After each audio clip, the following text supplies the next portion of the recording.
காவிரி விவகாரத்தில் அனைத்து கட்சி கூட்டத்தை தொடர்ச்சியா எல்லா கட்சிகளும் நீங்களும் கேட்கறீங்க, ஏன் கூட்ட மாட்டாங்க? அது நீங்க முதலமைச்சர் தான் கேட்கணும். இன்னைக்கு நிர்மல்குமார் என்ன சொல்லியிருக்காருன்னா, சற்று முன்னாடி பேட்டி கொடுத்ததுல இது தமிழ்நாட்டில் இருக்கக்கூடிய கட்சிகளுக்கு தாவேகா அரசு உரிய தீர்வு எடுத்துடக்கூடாது அப்படிங்கிறத இங்க தமிழ்நாட்டுக்கு எல்லா கட்சியும் கவனமா இருக்காங்க அப்படின்னு ஒரு வார்த்தையை சொல்றாரு. தாவேகா அதுல அந்த அரசு பலனடைஞ்சிடக்கூடாதுன்ற மாதிரி நினைக்கிறாங்க எல்லா கட்சிகளும் அப்படின்னு சொல்றாரு. தெரியல அவர் என்ன சொல்லியிருக்காருன்னு தெரியல.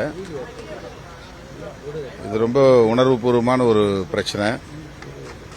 காவிரி நீர் சிக்கலை பயன்படுத்தி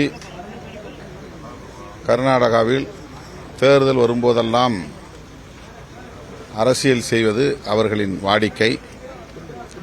இன்னும் ஓராண்டுக்குள் கர்நாடகாவில் சட்டப்பேரவை தேர்தல் வர இருக்கிறது. ஓரிரு ஆண்டுகளுக்குள் 2028 தேர்தல் வர இருக்கிறது. ஆகவே அவர்கள்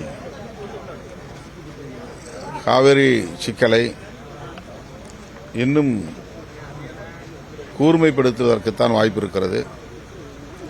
இவ்வாறான நிலையில் இந்திய பிரதமரை தமிழ்நாடு அரசின் சார்பில் சந்திக்க வேண்டியது மிக மிக இன்றியமையாத ஒரு தேவையாக இருக்கிறது. அதற்கு முன்னதாக அனைத்து கட்சி கூட்டத்தையும் கூட்ட வேண்டும். ஆகவே இது குறித்து விரைவில் தமிழக அரசு ஒரு நல்ல முடிவை எடுக்கும் என்று நான் நம்புகிறேன். சட்டமன்றத்தில் இது குறித்து விரிவாக பேசிட்டோம். அனைத்து கட்சி கூட்டம் தேவையில்லைங்கிற கருத்தையும் நிர்மல்குமார் சொல்றாரு. அதுக்கு மேல அவர் தான் பதில் சொல்லணும். அதுக்கு மேல திருப்பி நம்ம கருத்து சொல்லாது. இல்ல, தொடர்ச்சியா இந்த அரசனுடைய போக்கு ஒரு ஆளும் ஒன்றிய அரசு பாஜக அரசுக்கு சாதகமாக நீட் விவகாரமாக இதை வச்சுக்கிட்டு நீங்க அப்படி ஒரு முடிவுக்கு வர முடியாது. ரொம்ப சென்சிட்டிவான ஒரு பிரச்சனைங்கிறதுனால நிதானமா அவங்க முடிவு எடுப்பாங்கன்னு நான் நினைக்கிறேன். அவ்வளவுதான். அவர் நேரடியாக போய் கர்நாடக முதலமைச்சரை சந்திக்கணும்னு ஆசைப்பட்டார்.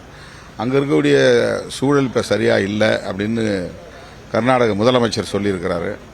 அதனால் அடுத்த கட்டமாக அவங்க என்ன பண்ண போறாங்கிறத பொறுத்திருந்து பார்ப்போம்.